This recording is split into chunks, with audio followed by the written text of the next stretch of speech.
Yuvan Sri views YouTube சேனலிலிருந்து யுவன் ஸ்ரீ. 2024 துலாம் ராசிக்காரர்களுக்கு குரு பெயர்ச்சி எப்படி இருக்கும் அப்படின்னா, அதாவது செலவுகள் அதிகமாக இருக்கும். செலவுகள் அதிகமாக இருக்கும் அப்படின்னா வருமானமும் இருக்கும். சம்பாதிச்ச பணமாகவும் இருக்கலாம், இல்லை கடன் வாங்கின பணமாகவும் இருக்கலாம். ஸோ அதுக்கு சம்பாதிச்சு செலவு பண்ணுறீங்களா, இல்லை கடன் வாங்கி செலவு பண்ணுறீங்களா அப்படிங்கிறது தான் உங்கள் கையில் இருக்குது. காரணம் என்னென்னா, 8ஆம் இடத்துல குரு வர்றாரு. அது ஒரு நல்ல இடம் இல்லை.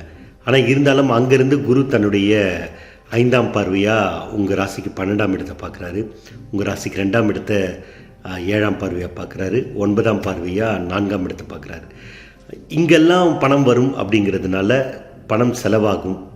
அந்த செலவு எப்படி பண்ணுறது அப்படிங்கிறத பாருங்கள். நன்மைகள் அதிகமாகவே இருக்கக்கூடிய காலகட்டம் தான் இந்த காலகட்டம். இந்த காலகட்டத்தை சரியாக பயன்படுத்திக்கங்க. சந்தோஷம் நிச்சயமாக இருக்கும். நன்றி, வணக்கம்.